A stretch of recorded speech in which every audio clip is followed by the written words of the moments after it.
Alhamdulillah wassalatu wassalamu ala sayyidina wa habibina Sayyidina Rasulillah Sayyidina Muhammad bin Abdullah wa ala alihi wa sahbihi wa mawalah ma ba'd. Di dalam pengajian kita pada malam hari ini di Masjid Raya Bintaro Jaya,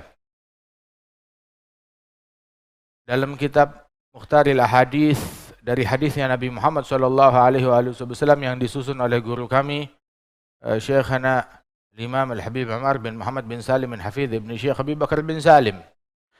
Disebutkan di sini tentang suatu hadisnya Rasulullah sallallahu alaihi wasallam dalam pelajaran yang lalu, hadis Nabi yang diriwayatkan oleh Imam An-Nasa'i, da' ma yuribuk ila ma la yuribuk, tinggalkan yang meragukan engkau kepada hal yang tidak meragukan. Yang bikin ragu tinggalin, tak harus. Menuju kepada hal yang kita yakin, yang kita tidak ragu. Baik di dalam ilmu, baik di dalam makanan yang halal ataupun yang tidak halal, ataupun juga di dalam hubungan kita dengan Allah Subhanahu wa taala, tentang ilmu, tentang peribadatan, tentang metode, tentang dakwah. Tinggalkan yang meragukan kita kepada hal-hal yang tidak meragukan. Dan kebodohan itu meragukan. Dan ilmu itu adalah cahaya yang terang benderang yang memberikan penerangan, pencerahan, dan kejelasan. Dan Rasulullah SAW dalam pelajaran yang sekarang kita membaca hadis Nabi yang berbunyi ad-du'a bainal adzan wal iqamah mustajab. Doa yang dipanjatkan antara azan dan iqamah dikabulkan oleh Allah Subhanahu wa taala. Yakni ketika muadzin berazan, kemudian antara azan dan iqamah itu ada jeda sebelum iqamah, maka doa di saat-saat momen-momen itu dikabulkan oleh Allah Subhanahu wa taala. Di dalam hadis yang lain ada tempat-tempat tertentu di mana doa dikabulkan oleh Allah Subhanahu wa taala. Yang pertama adalah duburi shalawatil khams, di waktu salat 5 waktu. Sebab Allah tidak memilihkan waktu salat melainkan di waktu-waktu yang paling afdal, yang paling mulia. Waktu yang paling mulia, yang paling afdal, yang paling ijabah. Nah, disitulah waktu tersebut dipilih untuk kita melaksanakan faridahnya kita, kewajiban kita. Dan waktu salat tersebut yang paling afdal adalah awal waktu. Awalul waqti ridwanullah wa awsatuhu rahmatullah wa akhiruhu afuwullah. Awal waktu, salat di awal waktu adalah ridhanya Allah. Salat di pertengahan waktu adalah rahmatnya Allah. Salat di akhir waktu adalah maaf dari Allah Subhanahu wa taala, dimaafkan oleh Allah taala. Tapi kalau udah keluar waktu, nah itu murkanya Allah di situ. Waliyadzubillah. Dan orang yang suka menunda-nunda sholatnya, walaupun nggak keluar waktu, ya siap-siap ditunda di urusan rezekinya. Siap-siap ditunda dalam segala urusan duniawinya. Ditunda urusan rezeki, ditunda urusan bisnis, ditunda urusan kontraknya, ditunda kesembuhannya, ditunda kesuksesannya, ditunda kelulusannya, ditunda perjodohannya, semuanya ditunda. Adalah hasil dari suka nunda-nunda sholat. Hal jazaa'ul ihsan illa ihsan. Balasan kebaikan adalah kebaikan. Karenanya itu yang nggak mau ditunda rezekinya, ya jangan nunda sholat. Jangan nunda sholat. Kalau nggak mau ditunda rezekinya, kalau nggak mau ditunda suksesnya, kalau nggak mau ditunda kontraknya, kalau nggak mau ditunda jodohnya, kalau nggak mau ditunda hajatnya, maka jangan ditunda urusan kewajiban dia kepada Allah Subhanahu wa taala. Sebab ulama mengatakan la yanggusu min dunyaka illa bimana gasa min dinik. Tidaklah terjadi kebocoran di dalam perkara duniamu melainkan sesuai dengan kebocoran yang terjadi dalam perkara akhirat kita. Kebocoran dalam perkara dunia, ya urusan saya ada masalah dalam urusan bidang apapun, baik dalam bidang ekonomi, baik dalam bidang keamanan, baik dalam bidang kesehatan. Tidak terjadi kebocoran dalam urusan duniawi kita. kegagalan dalam urusan duniawi kita, melainkan sesuai dengan kebocoran dan kegagalan yang terjadi dalam bidang akhirat kita. Pasti ada yang nggak beres. Salatnya kah, puasanya kah, sedekahnya kah, zakatnya kah, ibadatnya kah, tahajudnya kah. Jadi introspeksi diri sendiri. Cuma kan kita mau pilih jalan pintas. Kalau ada masalah paling enak nyalain orang. Siapa yang bisa disalahin? Yang paling sering kena pentung pemerintah deh. Begitu, atau paling gampang nyalain orang. Tapi nggak bawa solusi apa-apa. Seandainya kita introspeksi diri kita sendiri, apa kekurangan kita, apa kesalahan kita, nah itu. Paling gampang nyalain orang, nyalain rakyat, nyalain pemerintah, nyalain atasan, nyalain bawahan, nyalain karyawan. Andaikan mereka buru-buru introspeksi diri sendiri, maka selesai urusannya dia. Introspeksi apa sholat yang belum beres, apa ibadat yang belum beres. Ad-du'a bainal adzan wal iqamah mustajab. Doa antara adzan dan iqamah dikabulkan oleh Allah Ta'ala. Di dalam hadis Rasulullah SAW bersabda, Inna li rabbikum fi ayyami dahrikum la nafahat ala fata'aradu laha. Sesungguhnya ada waktu-waktu tertentu yang kalian lalui di dunia ini, di mana di waktu tersebut anugerah Allah melimpah dengan demikian kuatnya, dengan demikian derasnya. Maka ta'aradu laha, carilah momen-momen tersebut, momen di mana anugerah Allah melimpah. Ada kalau di sini namanya lagi apa namanya? Lagi sale. Lagi ada sale. Nah, begitu juga di dalam anugerah Allah Subhanahu wa taala, dalam ampunannya Allah, di dalam dikabulkannya doa, di dalam dilipat gandakannya pahala, juga ada sale. Ada obral besar-besaran. Ta'arudullah, cari momen-momen tersebut. Di antara momen itu adalah momen di sholat berjamaah itu. Sholat berjamaah. Jadi disebutkan oleh Nabi Muhammad ada 3 tempat di mana doa nggak ditolak. Yang pertama, auqatus shalah. Dubur kulli sholawat. Sahabi sholat 5 waktu. Baik, di waktu sholat, sahabi sholat 5 waktu. Habis sholat. Ataupun juga antara adzan dan iqamah. Ini antara adzan dan iqamah kapan? Sebelum sholat. Sebelum sholat dan sahabi sholat 5 waktu. Begitu juga di dalam sholat 5 waktu itu. Yakni maknanya di waktu-waktu sholat itu dikabulkan doa oleh Allah Subhanahu wa taala. Pertama. Dan yang kedua, inda nuzulil ghaith, ketika turun hujan. Saat turun hujan, itu orang bergembira, berbahagia, senang. Turun hujan, turun rahmat. Hujan itu punya beberapa nama. Dinamanya al-matar. Nuzulil matar, turun hujan. Atau nuzulir rahmah, turun rahmat. Dibahasakan tuh hujan, dikasih nama rahmat. Nuzulil ghaith, ghaith pertolongan dari Allah Subhanahu wa taala. Itu semuanya adalah nama-nama hujan. Matar, ghaith, rahmah. Turun hujan, turun rahmat, turun pertolongan dari Allah Ta'ala. Saat turun hujan tersebut, sebab itu biasanya kalau hujan yang membawa solusi. Yang kering menjadi subur, yang haus menjadi segar, semuanya. Enggak membawa bala, enggak membawa bencana. Nah, saat itu dikabulkan doa oleh Allah Subhanahu wa taala, manusia bersuka cita. Dan yang ketiga adalah indal tigail jaish. Tatkala 2 pasukan saling berhadapan. Dalam jihad fisabilillah. Dalam jihad fisabilillah, pasukan muslimin dengan orang-orang kafir saling berhadapan. Dalam jihad fisabilillah, saat itu doa dikabulkan oleh Allah Ta'ala. Diijabah oleh Allah Ta'ala. Tetapi dalam jihad yang sah. Dalam jihad yang benar. Bukan jihad abal-abal.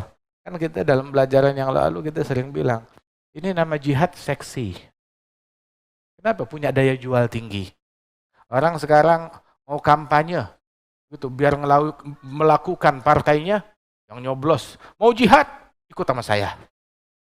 Buat ngelakuin calonnya, gacoannya dia, mau jihad fisabilillah, coblos ini jihad fisabilillah, surga kamu, begitu, syahid. Begitu. Punya daya jual tinggi. Nah, masyarakat, jadilah orang yang cerdas. Mumpung nih sekarang nih kita bebas ngomong begini, belum musimnya. Ntar kalau udah musimnya tuh, wah ini pihak sono, ini dukung sono, dukung sono, begitu. Dari dulu kita dakwah, dari awal dulu ngomong ya kayak begini. Dari belum ada partai, muncul partai, dari partai baru 3, terus beranak, bertelur jadi berapa biji. Begitu dari dulu kita ngomongnya begini. Terima, ambil, nggak terima ya udah, kalas. Begitu. Dari dulu kita ngomongnya begini. Dari partai ada, partai mati, partai datang, partai pergi, partai bubar. Begitu. Jihad punya apa namanya daya jual. Punya daya jual. Makanya kita harus cermat. Jangan mudah terpancing dengan ajakan-ajakan begini. Dalam pelajaran yang lalu juga kita lihat ketika segala sesuatu dipakai dengan kemasan agama, dijual agama demi kepentingan duniawi. Di Suriah orang bunuh-bunuhan, masing-masing bilang jihad. Ini jihad, ini jihad. Berantemnya siapa? Muslim sama Muslim. Walau ada satu kafir. Walau ada satu kafir yang mereka perangi. Muslim sama Muslim. Begitu. Kemudian juga di Irak, begitu juga. Muslim sama Muslim. Di Libya, ribut, berantem, berperang. Muslim sama Muslim. Di Afghanistan, Muslim sama Muslim. Di Yaman, yang sekarang tuh Yaman, dibomnya sama siapa? Sama orang Islam. Begitu. Antara mereka Muslim sama Muslim. Terus dibilang, oh, ini jihad. Nah, mungkin jihad tapi bukan di jalan Allah. Jalan setan ya. Tapi takbir. Takbirnya Allahu Akbar. Cuma jual nama Allah doang. Begitu. Bukan Allah yang kita sembah itu. Kalau Allah yang kita sembah, begitu diagungkan, niscaya nggak berani orang mengangkat senjata kepada Muslim lain. Begitu, cuma dia mengagungkan nafsu, mengagungkan syaitan, mengagungkan iblis, mengagungkan partai, mengagungkan ambisi politik, tapi dikasih label Allah. Gitu, nggak ada bedanya dia takbiran sambil nyembelih Muslim sama takbiran di kakus sambil buang air besar. Nggak ada bedanya. Orang macam begini menistakan takbir. Dari sekarang kita ngomong, mumpung tabungan buat ntar tahun 2024. Nah, sekarang tuh makan nih omongan, telan tuh omongan dari sekarang. Ya. Jadi jangan mudah kita tertipu, cerdaslah, cermatlah. Bagaimana? Mau dunia, mau harta. Saya mau harta. Nggak harus jualan agama. Mau harta, kerja. Begitu. Oh, yang beli, yang mau masuk surga, beli nasi uduknya saya. Yang makan nasi uduk saya, setiap suap seperti 1000 rakaat. Ya kan? Bagus gak begini? Ini jelek. Jelek. Yang kayak begini menistakan agama. Sama juga. Yang nyoblos saya. Begitu. Masuk surga sama sendal-sendalnya. Ini juga namanya menipu. Ini untuk tahta, yang ini untuk harta. Sama semuanya. Sama. Gitu. Cuma saat kita lagi nggak ada apa namanya, nggak ada musim hajatan kayak begitu, ngomong begini, oh iya ya, ntar giliran udah waktunya, wah nggak terima, wah ini dukung yang ini dukung yang ini. La ilaha illallah. Alhasil di antara momen dikabulkannya doa saat pertemuan dua pasukan yang jihad fi sabilillah di jalannya Allah Subhanahu wa ta'ala. Tapi jihad yang kayak begitu zaman sekarang jangan mudah terpancing, jangan mudah ikut-ikutan. Pertama. Kemudian juga kan di dalam pelajaran yang lalu, da'ma yuribuk ilama la yuribuk, tinggalkan yang meragukan. Oh ini kan jihad. Ya betul jihad. Nahi mungkar amar ma'ruf jihad. Iya betul jihad. Begitu. Terus kita memperjuangkan agama itu jihad. Iya betul jihad. Tapi juga pihak sana juga sama, ngucap la ilaha illallah teriaknya jihad juga. Habis bagaimana? Da'ma yuribuk. Yang meragukan engkau tinggalkan kepada yang tidak meragukan. Jihad yang tidak meragukan apa? Kumpulnya kita antara maghrib dan isya di Masjid Raya Bintaro Jaya, kita ngaji kitab, merenung sabdanya Rasulullah, ada jihad fisabilillah. Nggak ada yang meragukan, semua sepakat. Jerit-jerit megang bendera begitu sama apa namanya megang pisau. Nggak tahu kita. Nggak tahu, kebanyakan yang kayak begitu di zaman sekarang bukan di jalannya Allah Ta'ala. Silahkan. Mau ngambek nggak apa-apa. Gitu. Bukan orang pertama yang ngambek sama kita. Kata, ini nggak meragukan. Kita jalan ke masjid sebelum subuh ada di masjid.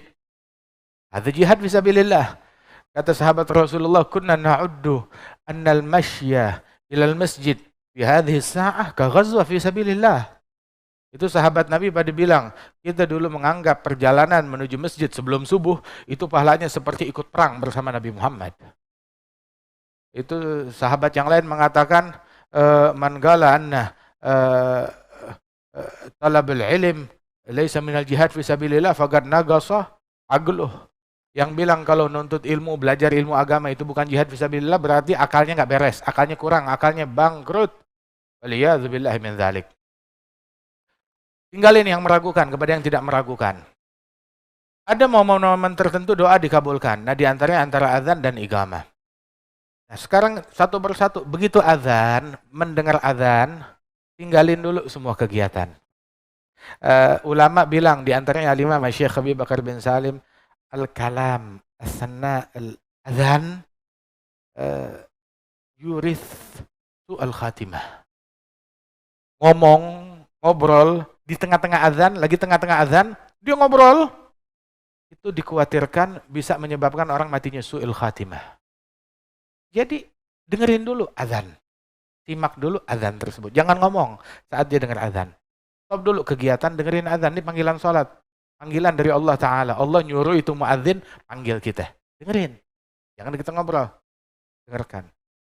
Berzikir, ingat kepada Allah Subhanahu Wa Ta'ala. Stop dulu semua kegiatan. Zakar Syekhana Al-Habib Umar bin Hafiz, itu berkali-kali cerita kepada kita. Bahkan di sebagian negeri, yang ketika mendengar azan, lagi berjalan, tahu-tahu dengar azan. Itu orang yang lagi jalan langsung stop. Langsung dia duduk, dia menyimak azan. Subhanallah. Yang lagi kegiatan dengar azan, dia stop kegiatannya, dia duduk, menyimak azan. Bahkan yang lagi berkendara, naik sepeda, naik motor, tahu-tahu dengar azan, dia pinggirin kendaraannya, dia turun dari kendaraan, duduk di tanah, mendengarkan azan. Bagian negeri zaman dulu tuh ta'zimnya kepada azan sampai sedemikian rupa. Dia stop semua kegiatan, dia dengarkan azan dan bersegera menuju azan, menuju masjid.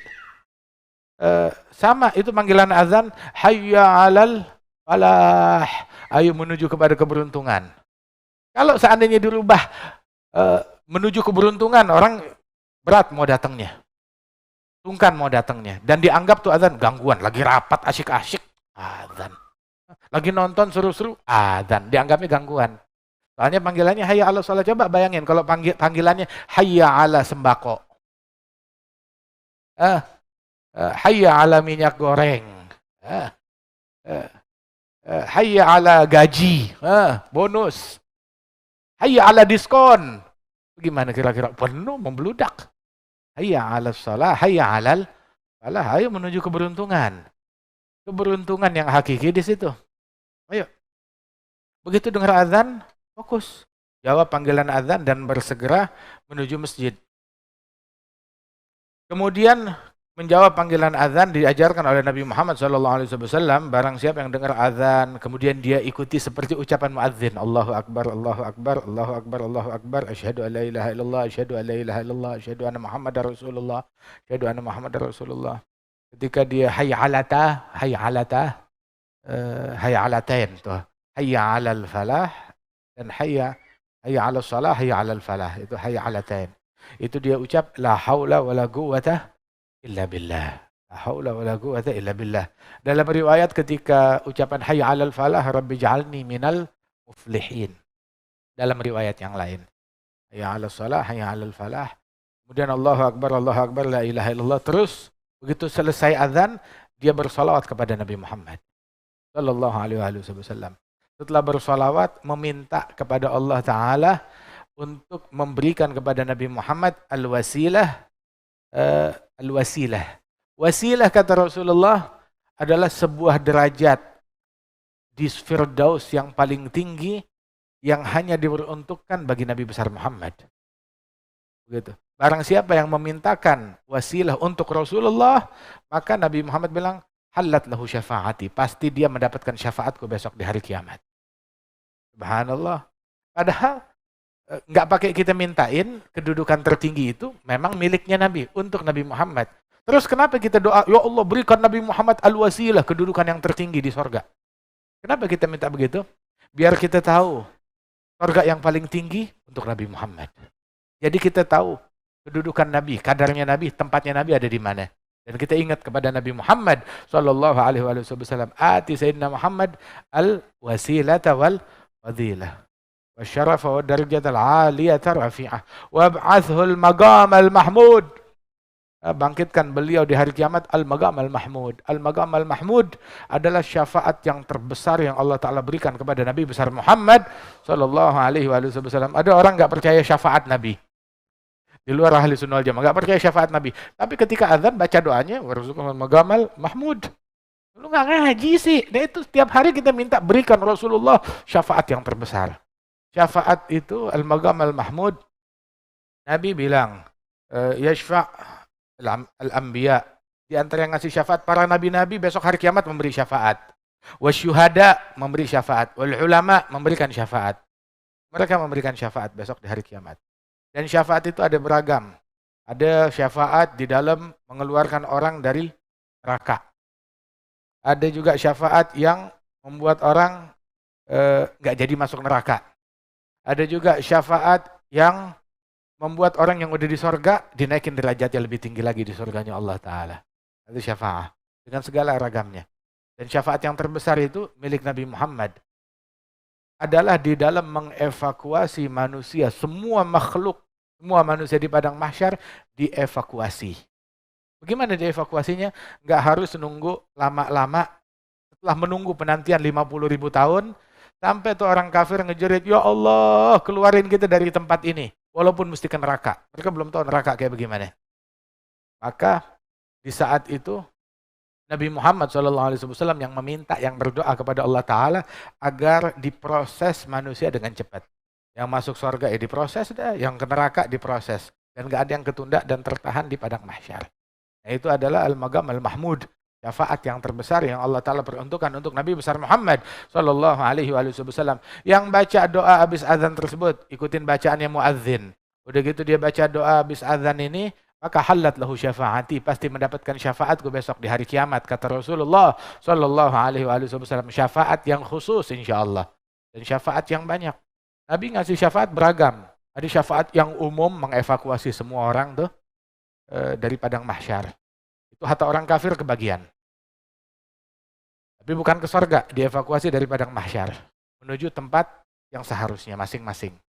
Ada lagi syafaatnya Rasul sallallahu alaihi wasallam untuk pelaku dosa besar. Atau pelaku dosa besar. Nabi itu rahmat, penyayang. Sampai Nabi bilang, syafaati li ahlil kabair min ummati. Syafaatku buat orang-orang pelaku dosa besar dari umatku. Ada Syekh Abi Bakar Bashmaileh, salah seorang keturunan Rasul, salah seorang wali besar, sekitar 400 tahun yang lalu. Itu beliau bilang, ahlul ma'asi al-kabira, ahlul kabair, khalluhum yudfanun indi. Orang-orang yang dosanya gede, pelaku maksiat besar, kuburnya jangan jauh-jauh, dekat-dekat aja sama saya. Loh kenapa? Saya mau ngasih syafaat. Kata mereka. Beda kan sama orang sekarang.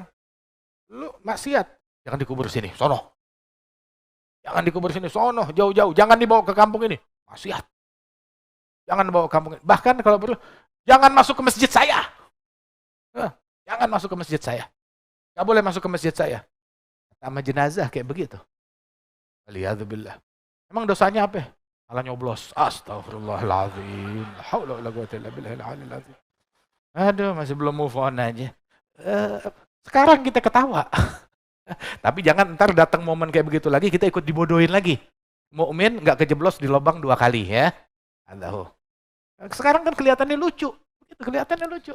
Ya nggak masuk akal. Iya, bodoh ya dulu ya. Begitu. Tapi jangan ntar datang momennya lagi, kita ikut-ikutan lagi. Jangan ke bawah. Begitu mukmin nggak kejeblos di lubang 2 kali. Begitu udah berlalu waktunya ternyata oh iya lucu juga. Kok saya bisa begitu manggut-manggut aja saat itu. Nah, doa bainal adzan wal iqamah mustajab.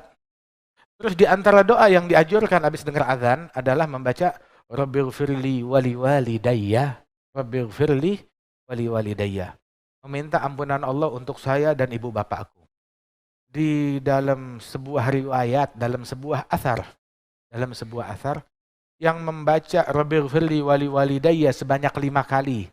Tiap habis dengar azan, dia baca doa tuh Rabbighfirli wali walidayya, ya Allah ampunkan aku dan ibu bapakku. Maka kutiba barran biwalidayh. Wa in lam yakun kadzalik. Ditulis orang tersebut sebagai orang yang bakti kepada ibu bapaknya, walaupun sebenarnya nggak bakti-bakti amat. Walaupun sebenarnya nggak bakti-bakti amat, tapi ditulis berbakti kepada ibu bapaknya. Bagaimana ceritanya? Mungkin ibu bapaknya udah meninggal. Dulu dia durhaka, megelin ibu bapaknya. Nah sekarang cuma bisa kirimin tiap habis adzan, Rabbighfirli wali walidayya, Rabbighfirli wali walidayya, Rabbighfirli wali walidayya, Rabbighfirli wali walidayya, Rabbighfirli wali walidayya warhamhuma kama rabbayani shaghira. Itu yang tiap habis adzan baca doa ini juga ditulis sebagai anak yang berbakti kepada ibu bapaknya. Walaupun di masa hidupnya nggak bakti-bakti amat begitu, nah dia mau mengejar ketertinggalannya itu, kelalaiannya itu saat ini. Nggak ada yang terlambat, lagi kita masih hidup. Kalau udah mati baru telat. Tapi kalau masih hidup belum terlambat. Kemudian juga di antara doa yang dianjurkan untuk dibaca antara adzan dan iqamah di momen dikabulkannya doa, Syekhana bilang adalah meminta afiyah. Allahumma inna nas'alukal afiyah wal mu'afah ad-daimah fid din wa dunya wal akhirah. Diberikan afiyah. Afiyah tuh sesuatu yang luas. Nabi bilang sallallahu al-afiyah. Mintalah afiyah kepada Allah. Sebab setelah yakin nggak ada anugerah yang lebih mulia yang turun dari langit melebihi afiyah. Yakin dan afiyah. Setelah dapat anugerah yakin ya, anugerah afiyah. Afiyah diberikan maknanya luas. Bisa diartikan keselamatan, kesehatan, dibaguskan keadaannya, dilembutkan. Ada makna afiyah. Selalu minta afiyah dengan segala makna yang terkandung di dalamnya. Al-Imam Abdullah bin Alul Haddad sahib ratib, beliau juga ngajarin kepada kita cara berdoa. Kan Nabi juga ngajarin kepada kita ajmilu fit talab. Kalau kita minta sama Allah Ta'ala, jangan terlalu detail juga, secara global aja. Minta secara global. Kemudian di antara bentuk global tersebut, minta apapun kepada Allah Ta'ala, selalu minta, ya Allah saya ingin ini, ingin itu, tapi bilang belakangnya fi afiyah, fi lutuf wa afiyah. Dalam kelembutan dan dalam afiyah. Saya mau apa? Mau harta, mau jabatan, mau tahta. Boleh, tapi fi lutuf wa afiyah, dalam kelembutan, dalam afiyah. Mau jodoh yang ini, mau jodoh yang nggak jadi masalah, tapi minta fi lutuf wa afiyah. Dengan kelembutan dari Allah, dilembutkan. Dan dalam afiyah, dalam keselamatan. Sebab, kata Imam Al-Haddad di dalam kitabnya, ada orang, dia dulu makan sehari sekali, saking miskinnya. Minta, ya Allah, saya minta makan sehari 2 kali. Selalu doanya itu, tapi dia nggak minta afiyah. Akhirnya subhanallah, dituduh dalam suatu kasus masuk penjara. Di penjara makan sehari 2 kali. Di penjara makan sehari 2 kali. Dia lupa minta afiyah. Minta afiyah. Makan 2 kali, 3 kali tapi minta afiyah. Dalam afiyah. Selalu mau minta apapun. Minta apapun pakai afiyah. Atau mau jabatan. Ya Allah saya pengen jabatan. Tapi fi afiyah. Soalnya kalau nggak minta afiyah, berapa banyak orang dapat jabatan. Udah gitu. Masa jabatannya berlanjut. Orang menjabat 3 tahun. Udah lanjut sampai 10 tahun. Di penjara cuma. Lanjut sampai ke penjara. Alhamdulillah. Minta fi afiyah. Dapat jabatan tapi dalam keadaan selamat. Minta harta tapi dalam keadaan selamat. Begitu. Ada orang minta harta. Atau dibawain dapat duit bisnisnya gol. Dapat 3 triliun. Langsung stroke. Kaget. Nah, itu enggak afiyah. Minta afiyah kepada Allah Subhanahu wa Ta'ala. Dalam segala hal. Nah, begitu juga makanya diajarkan tuh habis azan baca doa Allahumma inna nas'alukal afiyah, nas'alukal afwa wal afiyah wal mu'afah ad-daimah fid din wa dunya wal akhirah. Afiyah dalam perkara agama, dalam perkara dunia, dalam perkara akhirat, semuanya. Doa antara azan dan iqamah dikabulkan oleh Allah, maka doalah. Doa. Doa itu ada macam-macam. Ada doa yang Allah Ta'ala ajarkan kepada hambanya di dalam Al-Quran. Doanya para nabi-nabi yang Allah Ta'ala sebut doa mereka di dalam Al-Quran. Rabbana taqabbal minna innaka antas samiul alim, ya. Tub alaina innaka antat tawwabur rahim. Rabbana atina fid dunya hasanah fil akhirati hasanah wa qina adzabannar. Rabbana zalamna anfusana wa illam taghfir lana wa tarhamna lanakunanna minal khasirin. Rabbana ighfir lana dzunubana wa israfana fi amrina wa tsabbit aqdamana wansurna 'alal qaumil kafirin. Terus akhir Baqarah, Rabbana la tu'akhidhna in nasina aw akhtana. Rabbana wa la tahmil 'alaina isran kama hamaltahu 'alal ladzina min qablina. Rabbana wa la tuhammilna ma la taqata lana bihi wa'fu 'anna waghfir lana warhamna anta maulana fansurna 'alal qaumil kafirin. Di akhir surat Ali Imran, Rabbana innana sami'na munadiyan yunadi lil imani an aminu bi rabbikum fa amanna. Rabbana faghfir lana dzunubana wa kaffir 'anna sayyi'atina wa tawaffana ma'al abrar. Rabbana wa atina ma wa'adtana 'ala rusulik wa la tukhzina yaumil qiyamah innaka la tukhliful mi'ad. Masyaallah, ada 5 doa di akhir surat Ali Imran tersebut, dan di ayat-ayat Al-Qur'an lainnya, di surat-surat lainnya ada banyak doa yang disampaikan oleh para nabi-nabi wassalihin wal auliya yang disebut oleh Allah Ta'ala. Diajarkan kita cara berdoa. Surat Fatihah itu sendiri itu adalah doa isinya. Maliki yaumiddin, iyyaka na'budu wa iyyaka nasta'in, ihdinas siratal mustaqim. Beri kami hidayat, bimbing kami ke jalan istiqamah, jalan yang lurus. Siratal ladzina an'amta 'alaihim ghairil maghdubi alaihim waladdallin, amin. Itu Fatihah sendiri itu isinya doa. Terus ada juga doa yang diajarkan oleh Nabi Muhammad sallallahu alaihi wasallam. Banyak doa yang diajarkan oleh Rasulullah sallallahu alaihi wasallam dalam Wirdul Latif, dalam Ratib, itu isinya doa-doa yang diajarkan oleh Nabi besar Muhammad. Terus saya nggak hafal begituan, bagaimana dong? Saya nggak hafal begituan, bagaimana dong? Ada satu badui, orang gunung, orang kampung, ketemu Nabi Muhammad sallallahu alaihi wasallam. Dengar doanya Nabi, kagum dia. Dia bilang, ya Rasulullah, ana la a'rif dandanatak wala dandanata Mu'adz. Ya Rasulullah, saya enggak ngerti komat kamitnya kamu dan komat kamitnya Mu'adz kalau doa. Enggak bisa. Saya enggak ngerti, enggak tahu cara, enggak bisa. Komat kamit itu kalau doa, komat kamit seperti komat kamitnya Nabi dan komat kamitnya Mu'adz. Nabi itu kalau doa, Masya Allah, kamil, syamil. Semuanya kebagian. Lengkap doanya Rasul. Mu'adz juga begitu. Terus Nabi nanya, ente kalau doa sama Allah bagaimana? Ya saya cuma minta, ya Allah, saya minta surga. Ya Allah, jauhin saya dari neraka. Itu doang. Pede gak doa begitu? Itu badui gak pede, saya cuma tahu begitu doang. Tapi Nabi gedein hatinya. Nabi bilang, Mu'adz sama saya sama Mu'adz nih, komat kamit kita, sekitar itulah. Sekitar itu, komat kamitnya saya dan Mu'adz. Oh gitu, komat kamit, ujung-ujungnya minta surga, selamatin dari neraka. Itu, gak lebih dari itu. Seputar itu. Cuma kita dengan bahasa yang berbeda, tapi yang diminta itu juga yang kita minta. Lidzalik diajarin tuh di antara doa yang dianjurkan, Allahumma inna nas'aluka ridhaka wal jannah wa na'udzubika min sakhatika wan nar. Itu doa pamungkas, doa yang sangat luar biasa. Ada lagi doa orang tua kita ngajarin, ada satu doa disebutnya doa sapu jagat. Apa itu doa sapu jagat? Rabbana atina fid dunya hasanah wa fil akhirati hasanah wa qina adzabannar. Ya Allah, anugerahkan kami di dunia hasanah, yang bagus-bagus. Di akhirat juga pengen yang bagus juga. Wa qina adzabannar, selamatin dari api neraka. Enak kan tuh doa, simple, gampang. Jadi intinya doa, jangan nggak doa. Apalagi di momen-momen istimewa seperti antara adzan dan iqamah. Antara adzan dan iqamah, jangan main handphone, jangan main medsos, ya. Antara adzan dan iqamah, update status. Antara adzan dan iqamah, gitu, sebarkan gosip.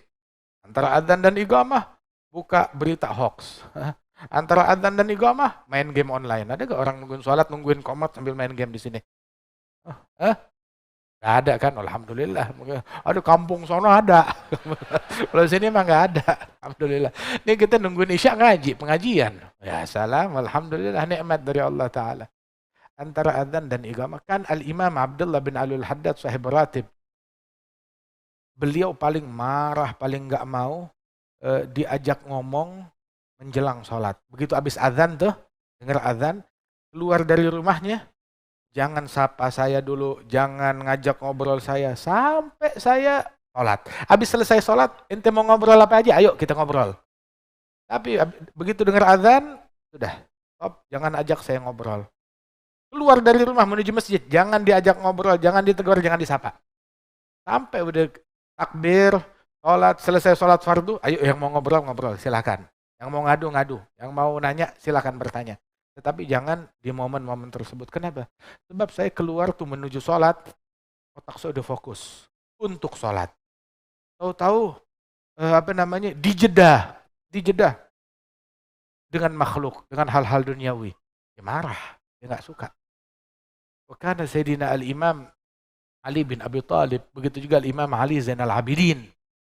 Kalau udah dengar azan, diambil wudu, itu mukanya tuh sampai pucat, kuning pucat. Dia bilang, ya Imam, kamu sakit. Maka dijawab, lah saya nggak sakit. Kenapa pucat begitu? Kayak orang gemeteran, kayak orang ketakutan.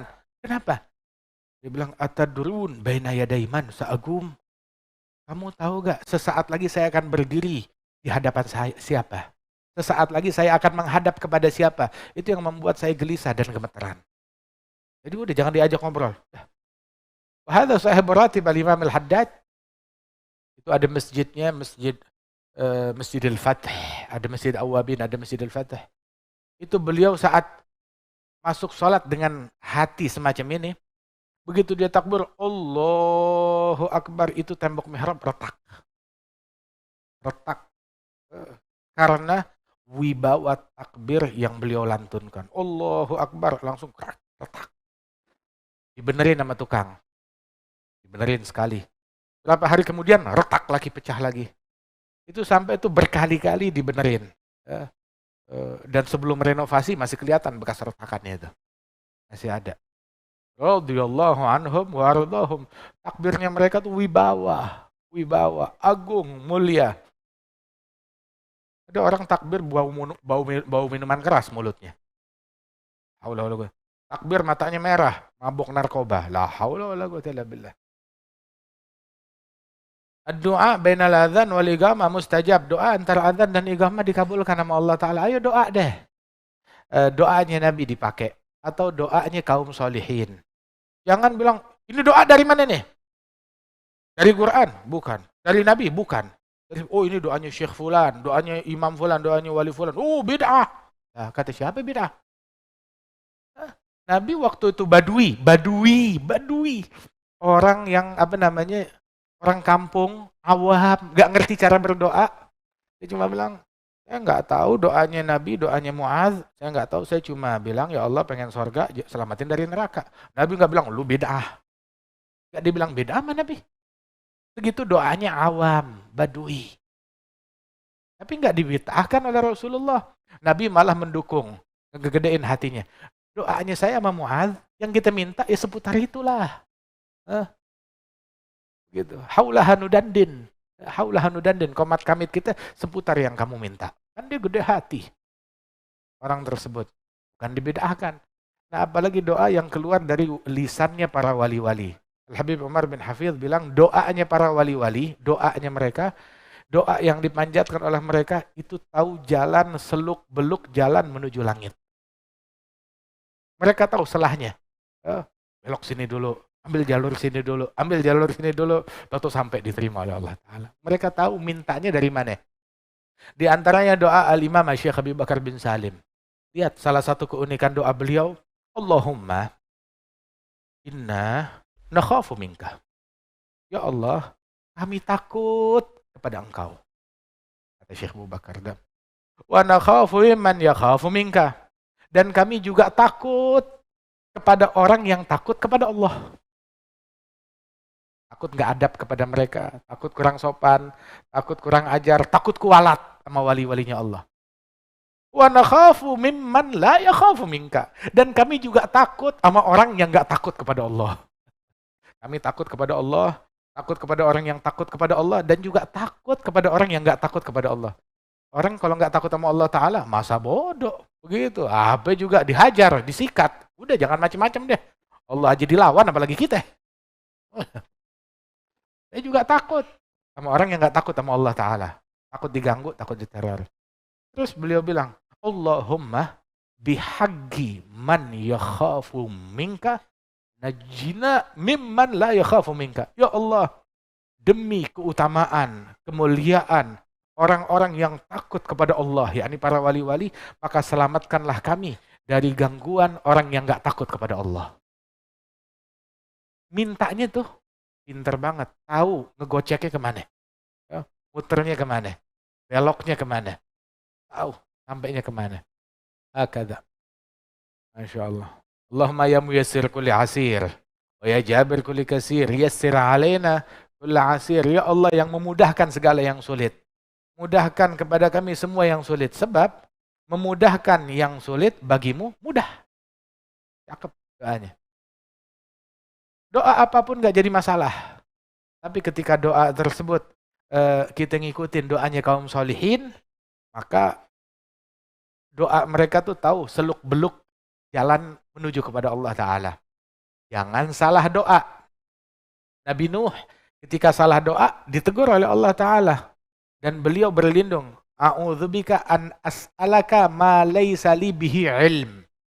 Aku berlindung kepada Allah, amit-amit jangan sampai saya minta sesuatu yang saya nggak ngerti, sesuatu yang saya nggak paham, sesuatu yang saya bodoh. Jangan sampai salah doa kepada Allah Ta'ala. Terus dalam doa juga, doa yang bagus, jangan nyumpahin orang. Jangan mau ngapain nyumpahin orang. Tapi anak saya badung banget, durhaka, jangan disumpahin, doain. Ada Ami Umar Maula Khail Insya Allah. Itu dia bilang orang dulu anaknya bandel tapi jadi benar berkat mulut orang tuanya. Kalau anaknya bandel dia bilang Allah yahdik, semoga Allah memberikan hidayat kepadamu. Biar kata dia bandel dapat hidayat, doanya orang tua manjur.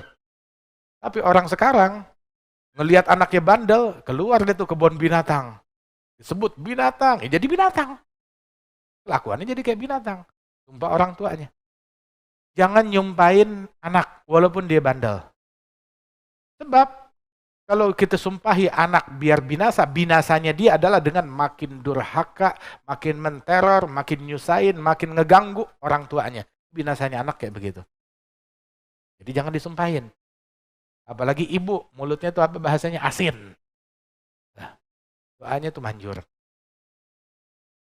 Begitu juga jangan doain kepada pemimpin, pejabat pemerintah. Jangan nyumpahin mereka. Loh kenapa? Pejabatnya zalim. Pejabatnya jahat, pejabatnya ini. Sama dia zalim, kita zalim. Kita semuanya zalimin.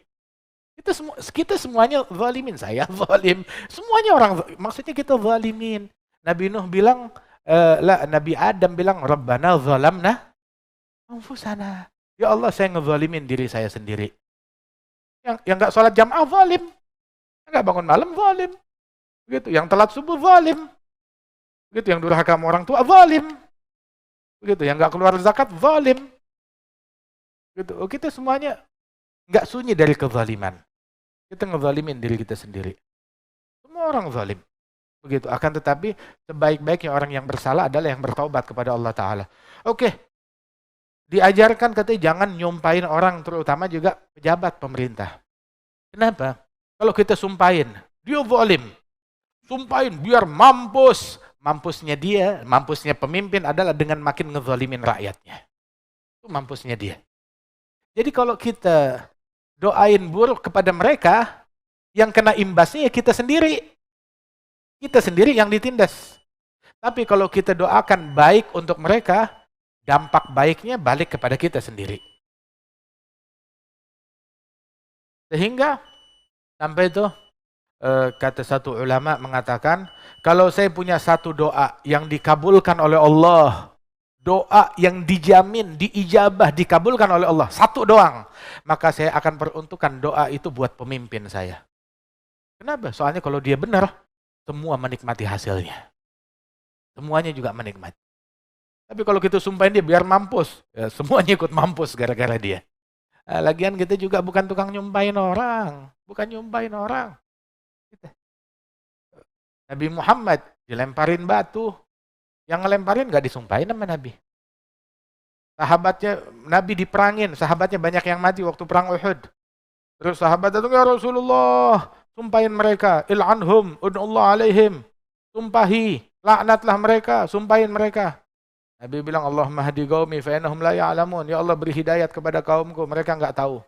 Dicarikan alibi oleh Nabi. Udah gitu Nabi bilang, saya diutus bukan tukang caci, bukan tukang laknat, saya diutus rahmatan lil alamin. Itu Nabi Muhammad. Nah kita diutus buat ngelaknat orang gitu. Buat ngutuk orang, buat bawa sial kepada orang. Lah, bukan begitu. Doa yang bagus. Doain orang. Gak ada ruginya. Doain orang.